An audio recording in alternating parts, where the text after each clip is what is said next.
Assalamualaikum warahmatullahi wabarakatuh. Bismillahirrahmanirrahim. Alhamdulillahi rabbil alamin. Wabihi nasta'inu ala umurid dunya waddin. Wassalatu wassalamu ala sayyidil mursalin wa ala alihi wa ashabihi ajma'in, amma ba'd. Allahumma la ilma lana illa ma 'allamtana innaka antal alimul hakim. Allahumma anfa'na bima 'allamtana wa 'allimna ma yanfa'una wa zidna ilma.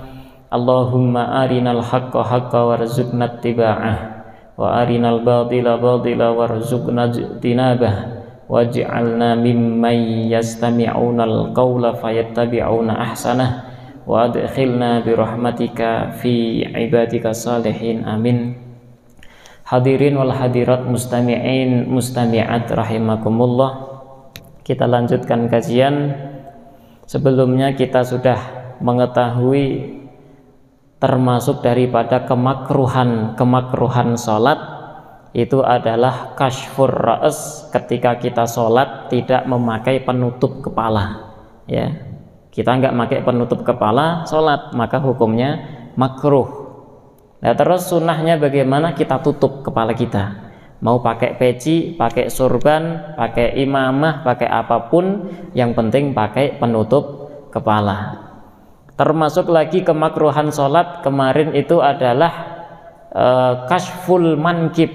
Mankib itu ini pundak. Nah, pundak kita kebuka. Kita pakai sholat hanya menutup aurat kita antara pusar dan lutut bagi laki-laki, ya, antara pusar dan lutut saja, sholatnya sah, tetapi kena hukum makruh. Atau selempang, ya, sarungnya diselempangkan kayak orang-orang Betawi, ya, lawakan Betawi itu kan sarungnya diselempangkan, walaupun dia pakai baju, pakai gamis, kemudian diselempangkan sarungnya ke sini, kan. Nah, ini maka hukumnya makruh, ya. Kemudian dimakruhkan sholat lagi adalah mudafa'atu hadasin. Nah, kemarin sudah kita ketahui, kita sholat tetapi menahan kentut, kita sholat menahan kencing, kita sholat menahan buang air besar, maka itu hukumnya makruh. Nah, sekarang kita akan melanjutkan masih dalam bab kemakruhan sholat. Wayam bagi dan seyogianya apaan yalhaqa, disamakan bihi dengannya kemakruhan tersebut, malau aradat lahu qabla taharrumi. Orang yang menahan buang air kecil atau buang air besar atau kentut, ini kan di dalam sholat tadi hukumnya makruh. Nah, kalau sebelum sholat bagaimana? Sebelum sholat dia itu pengen satu atau pengen dua. Maksudnya satu itu buang air kecil, kalau dua itu buang air besar, ya kan? Maka sebelum kita sholat kok menahan hadas seperti itu, maka makruh kita takbiratul ihram. Lah terus hendaknya bagaimana? Tuntaskan terlebih dahulu. Atau bahkan di sini dikatakan walau kanatil jamaah qad madat. Kita itu telat sholat berjamaah gara-gara kita mules. Kita sholat telat berjamaah gara-gara kita buang air kecil, maka itu tidak masalah, daripada kita nanti takbiratul ihram terus kemudian terkena hukum makruh. Sama halnya nanti insya Allah kita akan bahas ini, orang yang sholat tetapi dia itu menginginkan atau kepingin sekali untuk memakan sesuatu makanan yang sudah ada di sana, yang sudah terhidangkan, atau pengen sekali minum yang mana minuman tersebut sudah dihidangkan di sana, maka sholatnya hukumnya makruh. Sayyidina Umar ibnul Khattab radhiyallahu an ketika berbuka puasa, beliau itu makan sedangkan di masjid terdengar takbiratul ihram sholat. Orang-orang pada sholat, Sayyidina Umar makan berbuka. Kenapa? Karena itu tadi, kalau beliau sholat nanti si perutnya atau pikirannya ke makanan, gitu.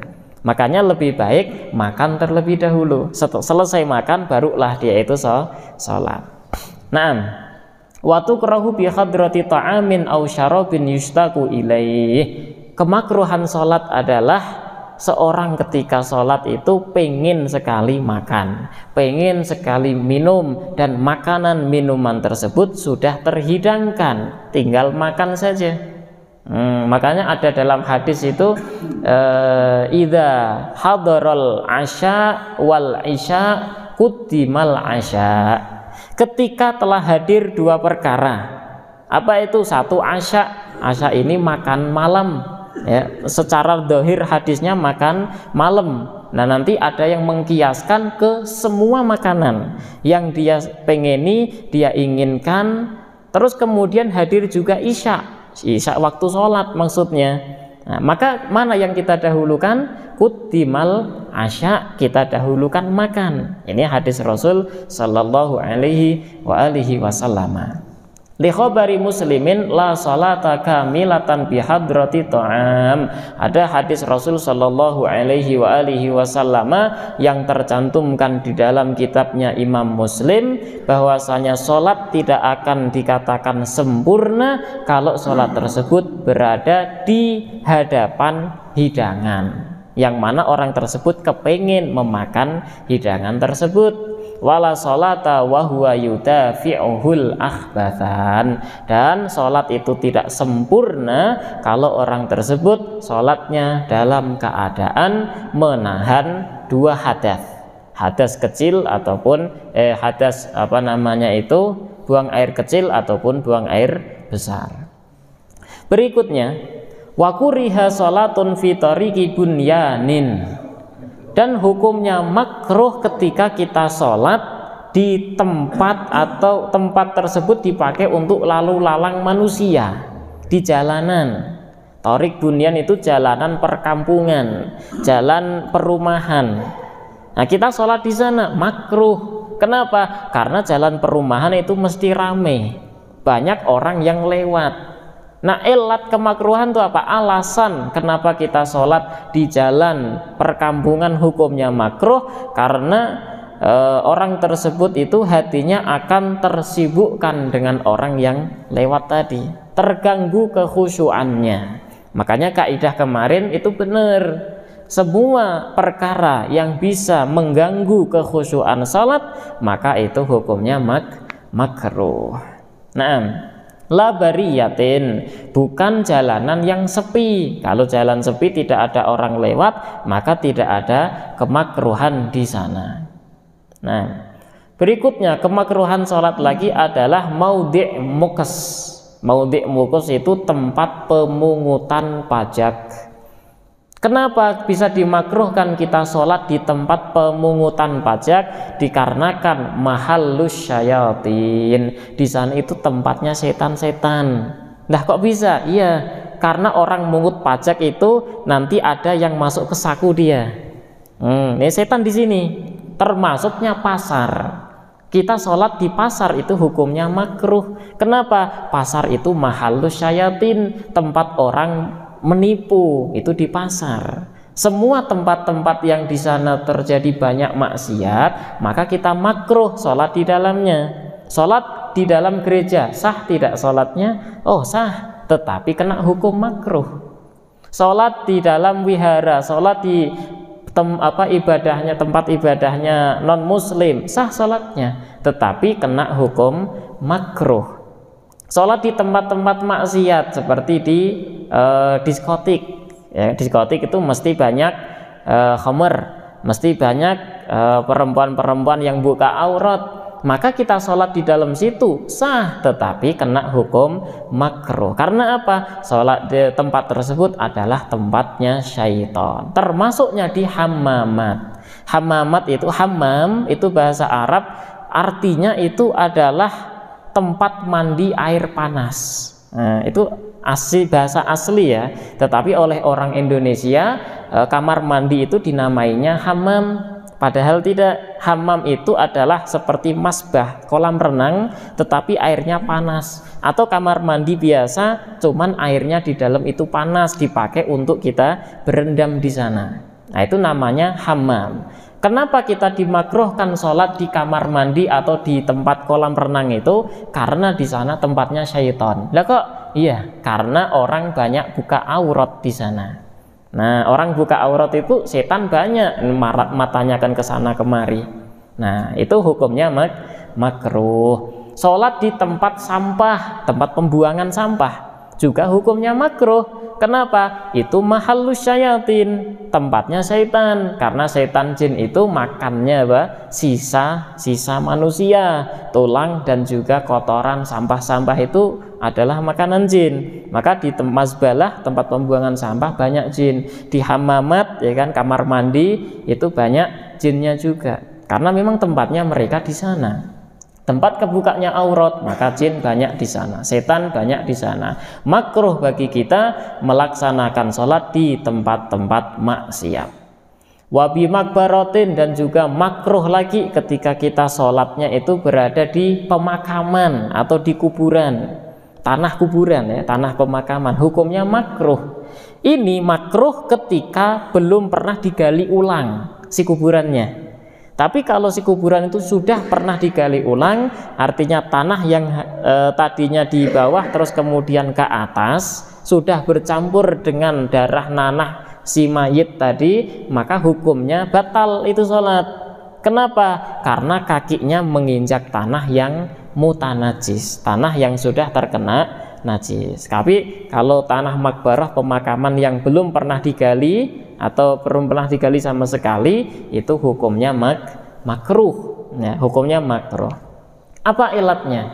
Apa alasannya orang sholat di pemakaman hukumnya makruh? Karena dia itu muhadatun najasah, sejajar dengan najis. Sama halnya kita sholat di sini, kemudian ketika kita sujud, di bawah dada kita, lantai itu ada najisnya, ada kotoran cicak atau kotoran tokek atau apa, ada najisnya. Itu najis tidak menyentuh tubuh kita, najisnya tidak menyentuh baju kita, tidak menyentuh pakaian kita, sholat kita sah ya, tidak masalah, sah sholatnya. Tetapi kena hukum makruh. Kenapa makruh? Karena kita sejajar dengan najis. Begitu juga sholat di makbarah, sholat di pemakaman. Kita sholat di makam, di mensejajari ke depannya kita makam, atau kita di atas makam, atau sejajar dengan makam, maka hukumnya juga makruh karena kita sejajar dengan najis.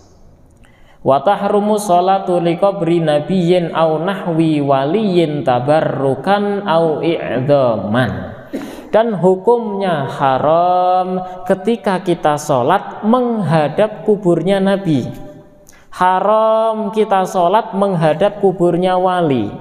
Haram kita sholat menghadap kuburnya orang alim ya. Lah, itu di Masjid Nabawi kita sholat menghadap makam Rasul Shallallahu Alaihi Wasallam. Nah, berarti haram dong kita. Nah, ini belakangnya ada tabarrukan au i'dhaman. Kita niat sholat menghadap kuburnya wali, menghadap kuburnya nabi, menghadap kuburnya orang-orang saleh, tetapi niat kita sholat apa? Tabarruk. Kita mengambil berkahnya. Au i'dham, atau kita sholat tadi niatnya mengagungkan kubur tersebut. Ya, mengagungkan kubur tersebut, atau kita mengambil berkahnya. Ada nggak kira-kira orang muslim sholat menghadap kuburnya orang saleh, terus niatnya sholat itu adalah mengagungkan kuburan?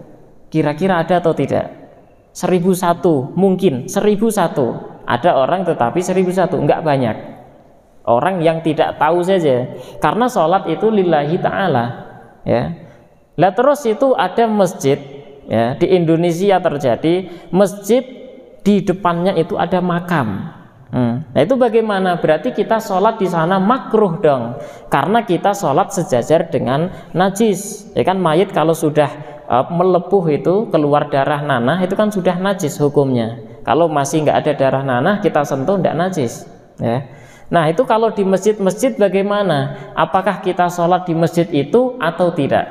Maka ada fatwa daripada Al-Imam Zain Al-Iraqi ada makarahatis shalah fi masjidin tara'a dafnun nas haulahu. Tidak makruh kita sholat di satu masjid yang di mana masjid di sekitar masjid tersebut dimakamkan orang-orang, biasanya muwakif, orang yang mewakafkan tanah masjid tersebut dimakamkan di depan masjid atau di samping masjid.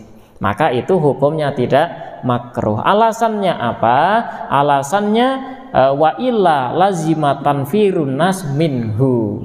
Kalau kita hukumi makruh atau haram, maka nanti orang-orang pada lari dari masjid tersebut. Padahal kalau ada satu masjid, masjid itu milik Allah Subhanahu wa ta'ala, kemudian orang-orang tidak mau memakmurkan itu masjid, maka akan terkena azab.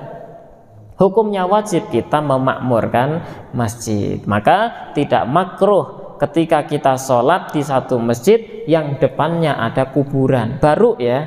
Jadi kuburannya itu baru dan masjidnya lebih lama. Maka hukumnya tidak makruh. Yang haram tadi ketika dia sholat tetapi dalam niatnya adalah mengagungkan itu kuburan, itu menjadi hukum haram karena dia melakukan sesuatu, melakukan satu ibadah yang bukan karena Allah Subhanahu wa ta'ala. Sama halnya ketika kita nyembelih kurban. Nah, kita nyembelih kurban, nyembelih sapi, nyembelih kambing, nyembelih unta. Hukumnya apa? Oh, dapat pahala sunnah muakkadah, sunnah yang sangat ditekankan. Tetapi ketika dia nyembelih tadi lillahi ta'ala dan juga untuk berhala umpamanya, atau nyembelih sapi kepalanya dibuat sesajen laut atau sesajen desa, kepalanya dilarungkan di laut, maka hukumnya haram. Si sapi tersebut tidak boleh kita makan karena dia menyembelihnya tadi ada embel-embel untuk sesajen. Nah, karena sesajen itu mesti untuk jin, maka tidak diperbolehkan. Nah, wa fi ardin magsubatin, dan hukumnya haram lagi ketika kita sholat di tanah yang digosok. Apa itu gosok? Gosok itu adalah menggunakan hak orang lain tanpa seizin dan seridhonya. Itu namanya gosok. Dan gosok hukumnya haram, dosanya lebih besar daripada mencuri. Itu gosok. Ada sendal di depan ya. Kemudian kita mau wudhu tanpa seizin pemiliknya, udah pakai aja. Saya kan pakai sepatu, ini ada sandal jepit, pakai aja tanpa seizin pemiliknya dan tidak diketahui ridhonya. Nah, kalau saya pakai kira-kira orangnya rela nggak, ridho nggak? Oh, nggak tahu, udah pakai aja lah. Maka ini hukumnya haram. Atau kita ragu, wah kira-kira kalau Ustadz Usep ridho gak ini ya, ragu nih, masih ragu, maka tetap hukumnya haram. Itu namanya ghasab. Dan kalau ghasab di masyarakat kemungkinan kecil ada. Nah, di masyarakat kemungkinan kecil ada. Seperti contoh apa toh? Kita rumah berhadapan, ya kan? Terus orang yang tetangga kita tadi depan rumahnya itu ada jemuran, ya. Depan rumahnya ada jemuran, tanpa seizin dan tanpa seridhonya dia, kita jemur di sana. Ini kita nggak tahu ridhonya ya, tidak ada izin juga, maka namanya ghasab. Selama pakaian kita, baju kita dijemur di sana, maka selama itu pula dosanya ngalir. Nah, ini ghasab ini. Nah, ketika kita sholat menggunakan pakaian, baju, sendal, atau kita pakai peci hasil ghasab, maka sholat kita dihukumi haram. Sholatnya sah, tetapi kita kena dosa. Dosanya gara-gara ghasab. Atau kita masuk ke satu tanah orang lain, ya, milik orang lain, tanpa seridhonya dia, tanpa seizinnya dia, kita main masuk aja, langsung sholat di tanah tersebut. Ini namanya ghasab. Maka kita akan terkena hukum haram. Tidak boleh. Hukumnya haram, wajib kita keluar dari sana. Kalau kita dalam keadaan sholat, ya sholat sambil jalan, keluar, wajib hukumnya. Nah, ini namanya ghasab. Sholatnya sah, tetapi kita mendapatkan dosa. Nah, kalau sholat kita sah, dapat pahala atau tidak? Jumhur ulama mengatakan watasihhu bila thawabin. sholatnya sah tetapi tidak dapat pahala, malah dapat dosa gara-gara menggosok tanah orang lain. Kama fi tsaubin maghsub, sebagaimana orang yang sholat tetapi dia pakai sarung, dia pakai mukena, dia pakai peci hasil gosok. Nah, kalau di masjid-masjid kan disediakan mukena, disediakan sarung, disediakan peci. Kita orang safar, ya kan, kita musafir masuk ke masjid langsung ambil itu sarung, masuk masjid ambil itu mukena, kita pakai untuk sholat. Haram atau tidak? Tidak haram. Loh, tadi katanya kan nggak ada izin. Orang yang ketika di masjid menyediakan mukena, menyediakan sarung, kira-kira sudah diizini atau belum? Pasti sudah. Ini memang disediakan untuk orang-orang yang nggak membawa sarung, sediakan untuk orang-orang yang nggak bawa mukena. Nah, ini berarti sudah diizini atau sudah ditulis di sana, silakan pakai sarung tapi balikin lagi, silakan pakai mukena, balikkan ke tempatnya. Nah, ini sudah ada izin berarti. Nah, kita kalau menggunakan hal yang semacam itu tidak masalah karena itu sudah ada izinnya. Nah, jadi sholat menggunakan pakaian baju sarung yang hasil gosok hukumnya haram, bukan makruh lagi. Nah, di pesantren itu masih banyak gosok-gosok itu banyak banget, ya kan? Sandal tinggal pakai aja tanpa seizinnya. Nah, dan kita nggak tahu orangnya itu rela, ridho atau tidak, kita nggak tahu. Tapi kalau temen CS ya ridho lah, mesti. Nah, itu nggak masalah. Kalau diketahui ridhonya itu nggak apa-apa. Tapi yang nggak boleh itu kalau kita tidak mengetahui dia itu ridho atau tidak. Nah, kemudian termasuk daripada kemakruhan sholat lagi itu adalah al-iqa'. Iqa' itu adalah duduk sebagaimana duduknya anjing. Itu namanya iqa'. Pernah tahu tidak orang-orang Arab itu kalau duduk, jadi kakinya itu gimana? Saya contohkan. Punten. Gini duduknya. Sholatnya gini. Ketika tahiyat gini. Sah nggak sholat saya? Sah sholat saya. Tetapi hukumnya makruh. Ketika kita kajian, ketika kita daris Quran, kok gini duduknya? Iqa' namanya. Maka hukumnya makruh. Ketika sholat makruh juga. Sholatnya sah.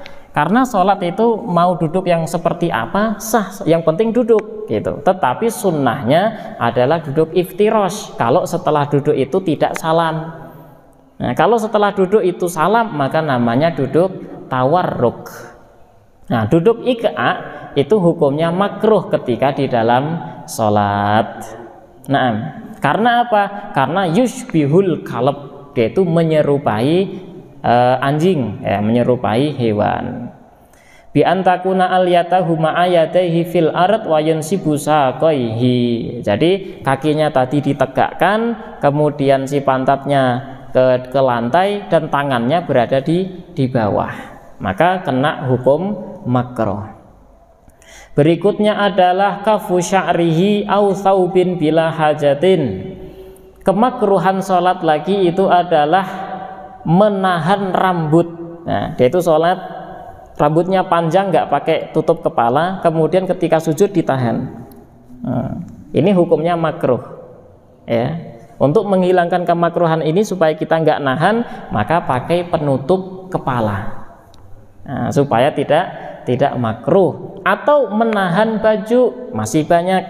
Ketika sholat, dia gini, Allah mau sujud, diambil dulu ini si sarung, ambil dulu Allah, ini menahan namanya, maka dia akan terkena hukum makruh. Nah, emangnya kenapa?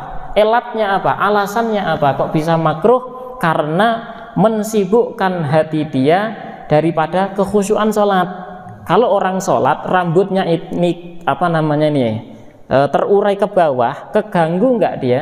Keganggu. Akhirnya dia itu lebih mengutamakan si rambutnya ini daripada kekhusyuan sholat, maka terkena hukum makruh, menghilangkan kekhusyuan sholat. Atau dia itu sholat tetapi si ininya syalnya, si sorbannya atau si sarungnya kegedean atau sampai bawah, terus akhirnya dia sibuk dengan membenahkan sarung atau membenahkan peci, membenahkan yang lain, maka itu juga karena hukum makruh, kekhusyuannya terganggu gara-gara sorban, gara-gara sarung, gara-gara peci. Biarkan saja. Bahkan ketika peci kita jatuh, sorban kita jatuh, biarin. Kalau kita ambil kembali maka kena hukum makruh. Termasuk ketika kita sholat bawa anak kecil. Nah, kita bawa anak kita itu kita pegangin terus supaya nggak lari kemana-mana. Ini hukumnya makruh. Sah nggak sholat kita? Sholat sambil megangin anak kita supaya nggak lari. Sah, ya kan? Dia itu umpama ketawa ketiwi terus kemudian mau lari, kita pegangin lagi. Ini hukumnya makruh karena khusyuan kita hilang gara-gara si anak ini. Nah, maka ketika kita membawa anak ke masjid, memang disyariatkan kita bawa anak ke masjid, tetapi kan dididik terlebih dahulu. Sedikit demi sedikit kita kasih pengertian itu si anak, jangan guyonan, jangan lari-lari di masjid, jangan ketawa-ketawa di masjid dan lain sebagainya. Nah, berikutnya termasuk daripada kemakruhan sholat lagi itu adalah wad'u yadaihi ala famihi bila hajatin. Ketika kita dalam keadaan sholat meletakkan kedua telapak tangan atau satu telapak tangan kita ke mulut, menutupi mulut, atau bahkan muka, ngusapin dikit aja, ini makruh. Makanya setelah doa kunut kita tidak disyariatkan, tidak disunahkan untuk mengusapkan kedua tangan, karena hukumnya makruh kita mengusapkan tangan ke area muka kita, ke muka, enggak hanya jidat ya, ke muka kita, bahkan nutup mulut aja, ini hukumnya makruh ketika kita dalam keadaan sholat, kecuali kalau ada hajah, kalau ada kebutuhan. Apa itu? Kattatha'ub, sebagaimana orang yang menguap. Fasunnatun, kalau kita di dalam sholat kemudian kita menguap, maka hukumnya sunnah untuk kita tutupi. Atau gini, hukumnya apa? Sunnah ketika menguap. Tapi kalau nggak ada kebutuhan apa-apa, terus kemudian kita gini, ngusap gini aja, ini kena hukum makruh. Udah biarin aja gitu.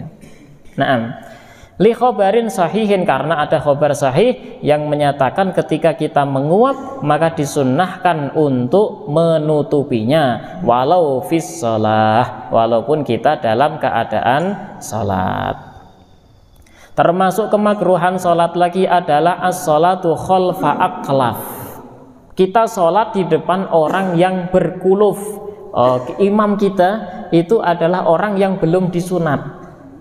Ini hukumnya makruh kalau di dalam kulufnya tadi sudah bersih, benar-benar bersih daripada najis, ya kan? Tapi kalau masih ada sisa air kencingnya, masih ada sisa najisnya, maka nggak boleh, nggak sah sholat kita, karena imam kita itu batal sholat, masih membawa najis yang ada di dalam kuluf. Nah, kita sholat, imam kita berupa orang yang belum disunat, maka hukumnya makruh jika di dalam kuluf tersebut benar-benar sudah suci. Wa muwaswisin, dan kita sholat di belakangnya orang yang was-was. Imam kita itu was-was, Allah nggak jadi, Allah terus, kayak gitu. Ini was-was berarti loh. Nah, maka makruh hukumnya kita sholat di belakang dia. Ya, hukumnya apa? Makruh. Wa waladu zina, termasuk makruh lagi ketika imam kita berupa anak hasil zina, itu hukumnya makruh. Nah, waftirosis sabuk fi sujud, kemudian makruh lagi ketika kita sujud kita sebagaimana hewan buas ketika duduk, yakni kedua ini lengan bawah kita tempelkan ke lantai ketika sujud ya. Lengan bawah kita tempelkan ke lantai, maka kita terkena hukum makruh. Apa alasannya? Ya karena kita menyerupai hewan buas dalam sujudnya. Makanya ketika kita sujud diangkat ini, sikunya angkat, jauhkan dari lambung kanan kiri, nah, diangkat. Sunnahnya seperti itu. Kalau perempuan dikumpulkan jadi satu, tapi kalau laki-laki itu serba dipisah. Bahkan kedua telapak kaki pun dipisah sekadar 1 jengkal, tidak dirapatkan. Nah, wal isra' bi an yaqtasira ala aqallil wajibi, termasuk daripada kemakruhan sholat lagi adalah ketika orang tersebut sholat tetapi sholatnya cepat banget. Dia itu hanya mengambil wajibnya saja. Ngambil wajib, contoh ruku, Allahu Akbar, langsung sami Allah, enggak baca subhana rabbiyal azim, enggak baca subhana rabbiyal a'la, sami Allahu liman hamidah, enggak baca rabbana walakal hamd. Ketika duduk di antara 2 sujud enggak baca rabbi firli warhamni wajburni. Udah, cuman ini aja, perbuatan aja, fi'il aja, diambil yang wajib-wajibnya saja. Ketika dia berdiri baca Fatihah saja di rakaat pertama kedua, tidak membaca surat, maka akan terkena hukum makruh. Sholatnya tidak sempurna, ya. Maka supaya sempurna ditambahkan beberapa kesunahan yang ada di dalam sholat.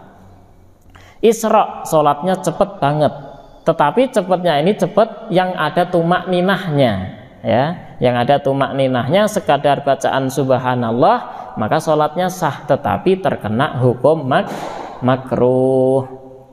Wattasallum lirrajuli watanaqub li ghairih, termasuk daripada kemakruhan sholat lagi adalah tasallum. Tasallum bagi laki-laki. Apa itu tasallum? Sholat menggunakan kamam, masker.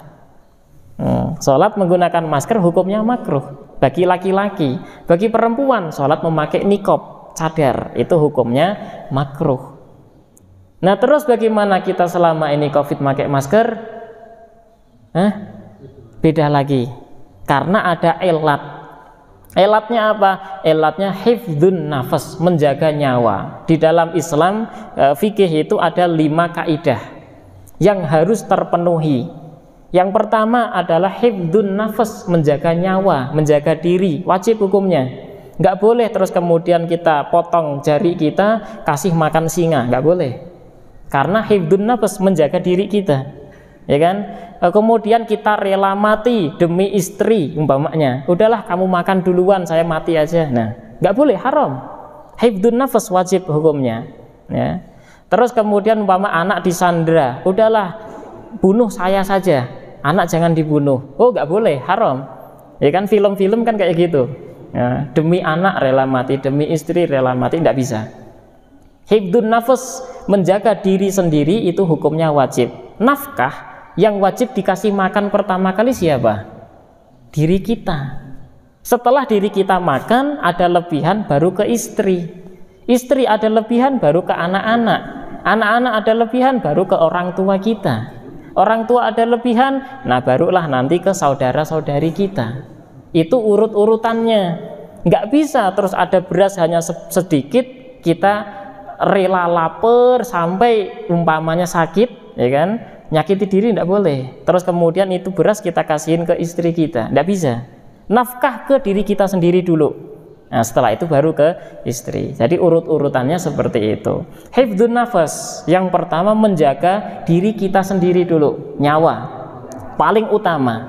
Yang kedua adalah hifdzuddin, menjaga agama. Menjaga apa? Agama. Kita sholat, kita puasa, kita zakat, ini namanya menjaga agama. Memakmurkan masjid, ini menjaga agama. Makanya ketika bertabrakan antara menjaga nyawa dengan menjaga agama, menang yang mana? Menjaga nyawa. Contohnya dari rumah, ya kan, dari rumah, terus rumah kita ada di gerbang depan, masjid di sini. Kita memakmurkan masjid itu kan satu kewajiban, ya, satu kewajiban. Terus kemudian kita mau berangkat ke masjid, tapi di tengah-tengah di situ ada begal, ada singa lah yang berhenti di sana. Kalau kita keluar rumah, kita lewat, kita akan mati diterkam singa. Pilih mana? Tetap ke masjid mau memakmurkan masjid, sholat berjamaah di masjid, atau tetap di rumah jaga nyawa? Pilih apa? Yang di rumah jaga nyawa. Nah, Bapak, ini waqi'iyah. Waqi'iyah itu apa sih? Kenyataan. Zaman COVID, pokoknya kalau orang keluar rumah mesti akan kena penyakit COVID. Itu pasti, ya kan? Ini jadi kita mau sholat di masjid, memakmurkan masjid, wah ini masjid kosong, nggak ada yang adzan, nanti cepat kiamat, ya kan? Akhirnya dia sengaja untuk keluar masjid, tapi kalau keluar nanti kena COVID mati. Lebih milih mana? Menurut Islam tetap kita milih hifdzun nafas, menjaga nyawa itu lebih diutamakan. Makanya kita diperbolehkan sholat menggunakan masker talathum, bagi laki-laki, perempuan menggunakan niqab. Untuk apa? Supaya terhindar daripada penyakit COVID, karena hifdzun nafas, menjaga nyawa itu lebih utama. Jadi ada 5 kaidah tadi.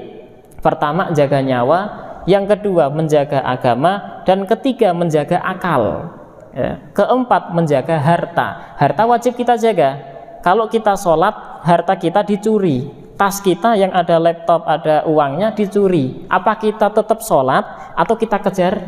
Wajib hukumnya kita kejar. Wajib hukumnya itu kita sholat sambil lari, boleh, tidak usah dibatalin sholatnya.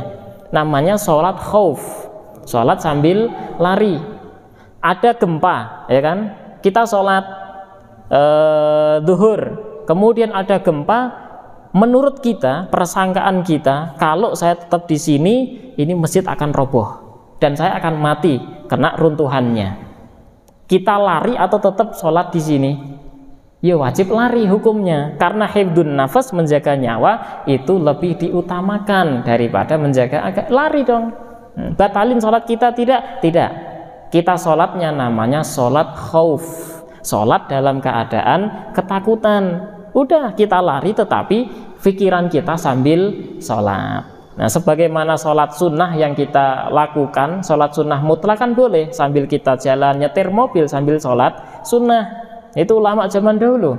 Zaman sekarang ada masih banyak di Hadramaut ulama-ulama yang mereka itu sambil nyetir mobil, sambil motoran, sambil jalan kaki sholat sunnah. Masih banyak sekali, gitu ya. Makanya sesekali lah kita lakukan sholat sambil jalan, insya Allah lebih asik ya. Dalam perjalanan kita menuju ke Garut, menuju ke Subang, lebih asik. Dicoba ya, sekali 2 kali. Yang penting kalau ketemu temen tidak usah bilang halo, tidak usah bilang assalamualaikum, cukup isyarah aja. Kalau mereka salam, kita gini aja, isyarah ya. Maka tidak masalah berisyarah. Nah, tadi saya ulangi, ada 5 kaidah. Hifdzun nafas, menjaga nyawa, kemudian hifdzuddin, menjaga agama, kemudian hifdzul aql, menjaga akal, hifdzul mal, menjaga harta, dan terakhir hifdzul arad, menjaga harga diri. 5 ini namanya itu maslahat. Kalau ada salah satu yang menentang, merusak 5 ini, maka bukan maslahat lagi namanya. Namanya bukan maslahat. Kita makan nasi, maslahat tidak? Maslahat untuk badan kita, untuk kekuatan. Tapi kalau makan nasinya itu 5 piring sekali makan, maslahat atau tidak? Oh, madorot, akan sakit. Nah, berarti makan nasi sekali makan itu 5 piring bukan maslahat. Karena apa? Bertabrakan atau bertentangan dengan hifdzun nafas, menjaga nyawa, menjaga kesehatan. Makan ikan itu maslahat untuk kita, protein dan lain sebagainya. Tapi kalau yang dimakan ikan buntal beracun, maka itu madorot, nggak boleh berarti kita memakan ikan buntal karena dia beracun. Karena apa? Ini bertentangan dengan hifdzun nafas, menjaga nyawa kita, menjaga diri kita. Baik, Bapak apalin 5 ini. Yang bertentangan dengan 5 ini nggak usah dilakuin, gitu saja, itu udah cukup. Semuanya kembali ke sini, fikih itu semuanya ke kaidah 5 ini.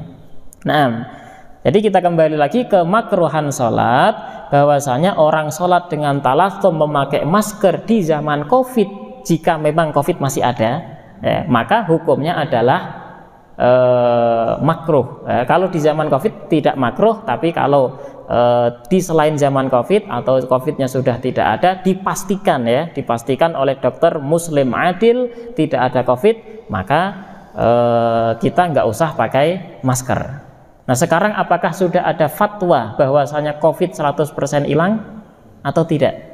Nah, kita kembali ke ahlinya. Nah, kita bukan ahlinya, kita kembali ke ahlinya, dokter muslim yang adil, ada pernyataan dari mereka atau tidak. Nah, berikutnya at-tanaqub li ghairih. Tanaqub itu memakai niqab atau memakai cadar, hukumnya makruh, wanita sholat menggunakan cadar. Dan masih banyak lagi kemakruhan sholat lainnya. Nah, berikutnya kita berpindah kepada fasal, yaitu sujud sahwi.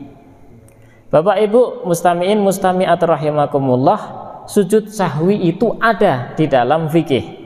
Menurut madhab 4 dari madhab Hanafi, Maliki, Syafi'i dan Hambali mengatakan ada, disyariatkan sujud sahwi. Ketika apa? Ketika seseorang melakukan satu kesalahan di dalam sholat. Secara umumnya seperti itu. Menurut Imam Hanafi dan Imam Hambali, sujud sahwi itu hukumnya wajib. Menurut siapa? Imam Hanafi dan Imam Hambali, Ahmad bin Hambal, hukumnya wajib. Dan menurut Imam Maliki, Imam Syafi'i, secara global sujud sahwi hukumnya sunnah. Kalau sunnah, umpama kita lupa untuk tidak enggak tahiyat awal, umpamanya kita lupa enggak tahiyat awal, udah terusin aja, lanjut sampai kita mau salam baru sujud sahwi. Ternyata ketika sampai hamidum majid tahiyat akhir itu kita langsung salam, assalamualaikum warahmatullah, assalamualaikum warahmatullah. Saya belum sujud sahwi. Apa yang dia lakukan? Sunnah bagi dia untuk kembali ke sholat lagi, artinya sujud sahwi. Setelah sujud sahwi dia salam. Nah, kalau nggak mau sujud sahwi nggak masalah menurut madhab Syafi'i, karena sujud sahwi hukumnya sunnah. Nah, kemudian sujud sahwi itu dilakukan kapan? Sebelum salam atau setelah salam? Menurut Imam Hanafi, sujud sahwi itu dilakukan setelah salam yang pertama, assalamualaikum warahmatullah, sujud sahwi, ya kan? Setelah itu baru salam yang kedua, assalamualaikum warahmatullah. Menurut Imam Hanafi. Menurut Imam Maliki itu ditafsil, diperinci. Kalau penyebab sujud sahwi itu adalah tidak melakukan sesuatu di dalam sholat, berarti kekurangan, maka dilakukan sujud sahwinya itu sebelum salam, ya, sebelum salam. Jadi sujud sahwi dulu, kemudian barulah salam. Tapi kalau selain itu berarti ada kelebihan rokaat atau memindahkan rukun, baca Fatihah ketika tahiyat. Pernah nggak Bapak Ibu tahiyat tapi baca Fatihah? Nah, itu sunnah sujud sahwi, Pak. Karena melakukan satu kesalahan dalam sholat, maka sujud sahwinya setelah salam. Ini menurut Imam Maliki. Nah, menurut Imam Syafi'i dan Ahmad bin Hambal atau terkenal dengan Imam Hambali, itu sujud sahwi dilakukan sebelum salam. Jadi setelah hamidum majid, terus kemudian sujud sahwi 2 kali. Nah, sujud membaca apa ketika sahwi? Subhanaman la yanamu wala yashu. Subhanaman maha suci zat, la yanamu yang tidak tidur, wala yashu dan tidak pernah lupa. Subhanaman la yanamu wala yashu 3 kali, kemudian duduk di antara 2 sujud membaca Rabbi firli warhamni wajburni warfa'ni warzuqni wahdini wa'afini wa'afu anni. Kemudian sujud lagi, setelah sujud kemudian duduk tawarruk dan salam. Ini menurut Imam Syafi'i dan Imam Ahmad bin Hambal. Nah, secara global seperti itu. Nah, nanti di dalam madhab mereka itu akan ada perbedaan lagi, ya, lebih detailnya akan ada. Faslun ay hadza, adapun ini itu satu fasal fi ab'adis sholati, di dalam ab'adus sholah, wa muqtadi sujudi sahwi, dan sesuatu yang menuntut akan adanya sujud sahwi. Bapak Ibu rahimakumullah, sujud sahwi ab'adus sholah, rukun atau pekerjaan-pekerjaan di dalam sholat itu terbagi menjadi 3 dalam sholat. Karena sholat definisinya adalah aqwal wa af'al, perkataan, ucapan, ataupun pekerjaan. Nah, ini terbagi menjadi 3. Ada kalanya yang berupa rukun, ada kalanya yang berupa sunnah ab'ad dan ada kalanya sunnah hayat. Nah, rukun ini ketika kita lupa tidak melakukannya, maka kita wajib mendatanginya seketika itu. Nah, dulu pernah kita jelaskan ini ya. Saya contohkan, ketika kita lupa tidak membaca Al-Fatihah. Fatihah di dalam sholat hukumnya wajib ya, rukun. Kita lupa nggak baca Fatihah. Kok bisa lupa? Ya, namanya orang lupa itu nggak inget, ya ta? Nggak inget sama sekali, udah nggak ingat. Terus kemudian dia udah ruku, Allahu Akbar, Subhana Rabbiyal Azim. Saya belum baca Fatihah. Apa yang harus dia lakukan? Maka ada pentafsilan dua. Dia itu berupa imam, berupa imam munfarid. Munfarid itu sholat sendirian atau makmum. Jadi imam dan munfarid itu hukumnya sama. Yang membedai adalah makmum. Jadi ada dua pentafsilan. Dia itu imam munfarid atau makmum. Kita ambil dulu yang imam munfarid, ya, imam atau orang yang sholat sendirian. Lupa tidak melakukan satu rukun daripada rukun-rukun sholat, maka ingatnya kapan? Kalau ingatnya itu ada di rakaat berikutnya, tetapi sebelum melakukan rukun yang sama yang dia tinggalkan, paham tidak? Rakaat berikutnya berarti rakaat kedua, rukun yang sama yang dia tinggalkan tadi apa? Al-Fatihah. Ingatnya sebelum dia membaca Al-Fatihah, berarti setelah sujud yang kedua dia berdiri, Allahu Akbar, belum baca Fatihah, dia ingat, oh rakaat pertama tadi saya belum baca Fatihah. Apa yang harus dia lakukan? Maka dia wajib mendatangi rukun yang dia tinggalkan, ya, langsung membaca Al-Fatihah. Dan sholat yang rakaat yang pertama ada rukun yang dia tidak lakukan tadi, itu tidak dihitung. Berarti hitungannya tadi adalah rakaat pertama ketika dia ingat tadi. Bisa difaham tidak? Nah, kalau dia itu lupa di rakaat pertama nggak membaca Fatihah, kemudian ingat-ingat itu ketika sujud, nggak baca Fatihah, ruku' sami Allahu liman hamidah, i'tidal, kemudian sujud pertama, dia ingat, saya belum baca Fatihah. Apa yang harus dia lakukan? Berarti langsung mendatangi, langsung berdiri membaca Al-Fatihah. Lah terus ruku' lagi atau tidak? Ya ruku' lagi. Kenapa? Karena setelah rukun, setelah rukun yang dia tinggalkan itu tidak dianggap. Ya, berarti rukuk lagi, i'tidal lagi, sujud lagi. Bisa difaham tidak? Ya. Itu kalau ingatnya sebelum rukun yang sama, yakni Al-Fatihah di rakaat berikutnya. Nah, sekarang kalau ingatnya di rakaat berikutnya setelah rukun yang sama, yakni dia sudah melakukan rukun yang sama. Contohnya tetap yakni baca Al-Fatihah, dia lupa di rakaat pertama, kemudian dia itu sujud, yang kedua berdiri baca Fatihah lagi. Nah, sudah baca Fatihah, dia mau ruku, ingat, loh saya tadi dari rakaat pertama belum baca Al-Fatihah. Apa yang harus dia lakukan? Maka lanjutkan rakaatnya, nanti sebelum dia salam berdiri lagi, nambah satu rakaat. Nah, itu caranya. Bagi siapa? Bagi imam ataupun orang yang sholat sendirian.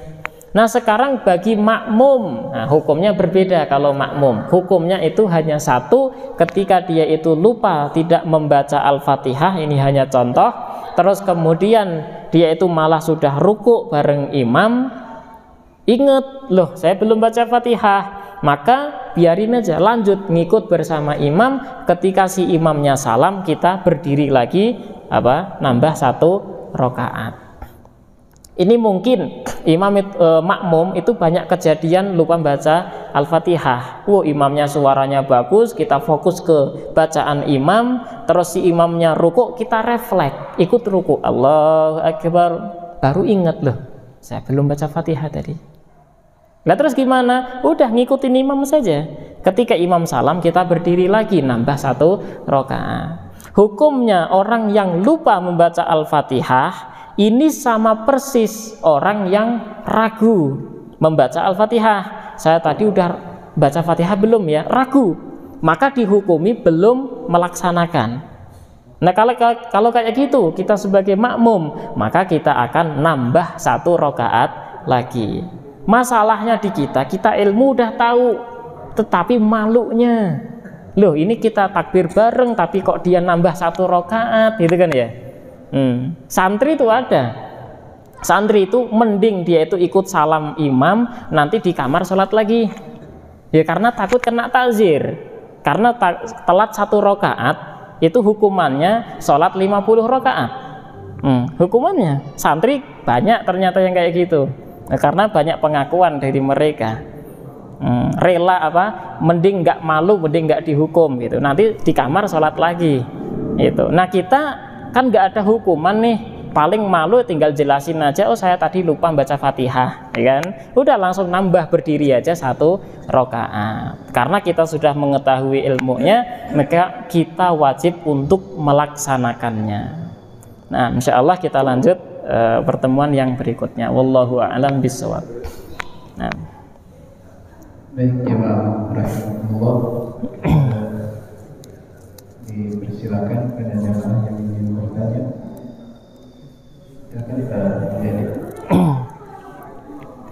Waalaikumsalam warahmatullahi wabarakatuh.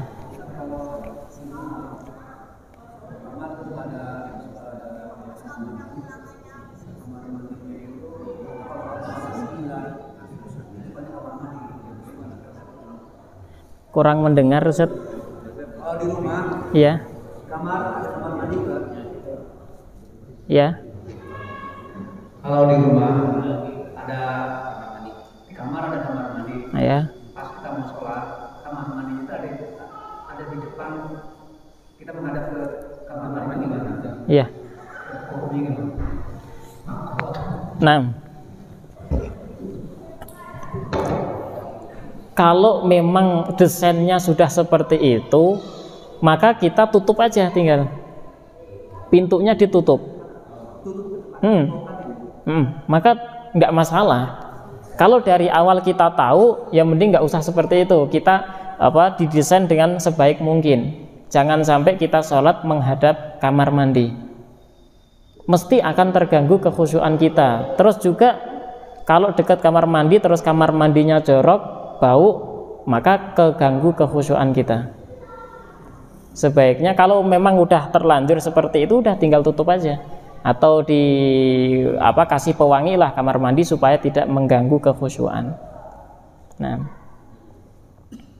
silakan ya.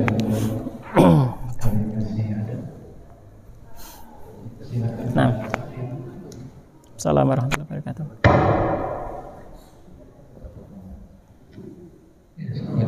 Waalaikumsalam warahmatullahi wabarakatuh.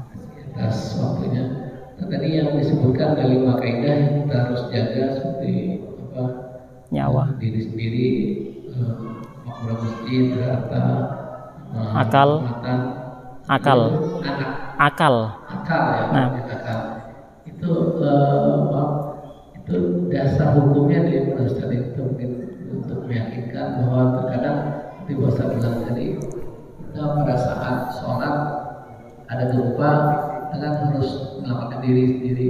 Sementara viral di YouTube lihat tetap sholat kayaknya itu keimanannya sangat bagus sehingga mereka bertahan untuk sholatnya. Itu maksudnya dasar hukum kekuatan hukumnya di Ustaz ya. Nah, Waalaikumsalam warahmatullahi wabarakatuh. Pandangan fikih itu menghukumi zahirnya saja, Pak. Jadi di mana-mana fikih mesti hanya menghukumi zahir.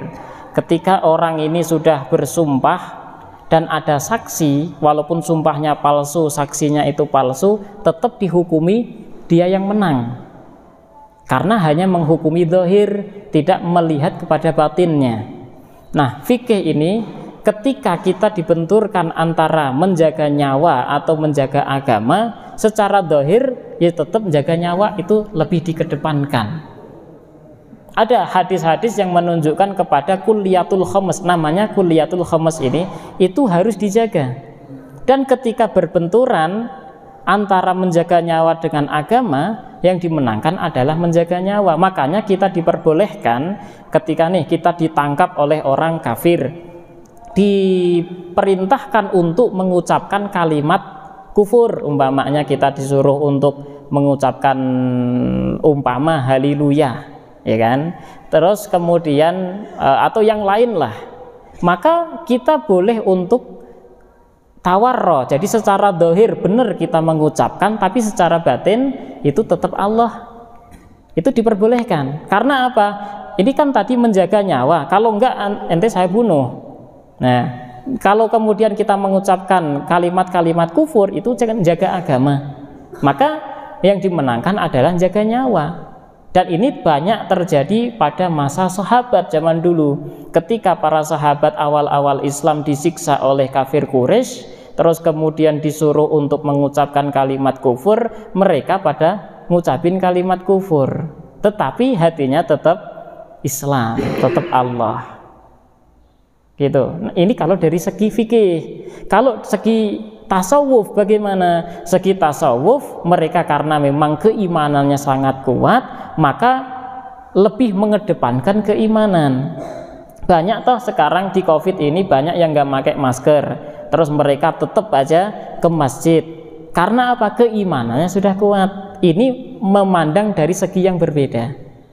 Gitu. Dan dua ini tidak bisa kita benturkan, nggak bisa. Udah, kalau saya memegang ke fikih, ya udah di rumah aja, sholat di rumah, karena memang dia itu memegang fikih, segi dohirnya seperti itu.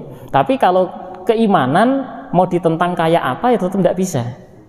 Dia itu kalau sholat di masjid, oh mending saya sholat, umpama toh mati dalam keadaan syahid, mati dalam keadaan sholat. Seperti itu, pandangan yang berbeda dari segi fikih dan dari segi keimanan. Nah, baik, ya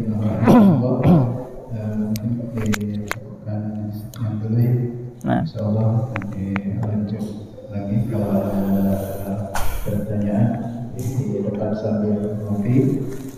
Alhamdulillah, terima kasih Ustaz menyampaikan ilmunya, insyaallah sangat bermanfaat bagi kami dan bisa mengamalkannya dan bisa memahaminya. Baik, jemaah rahmatullah, terima kasih sudah hadir di masjid yang online. Mudah-mudahan insyaallah besok akan kajian yaitu Sirah Nabawiyah bersama Maulana Harun Ar-Rasyidi. Insyaallah kita akan hadir kembali bersama-sama. Hadirin rahimahullah, mari kita bersama-sama kajian ini tutup dengan bacaan hamdalah bersama-sama. Alhamdulillahirabbil alamin, dan kepada majelis subhanallah asyhadu an la ilaha illa anta astaghfiruka wa atubu ilaik. Assalamualaikum warahmatullahi wabarakatuh. Waalaikumsalam warahmatullahi wabarakatuh.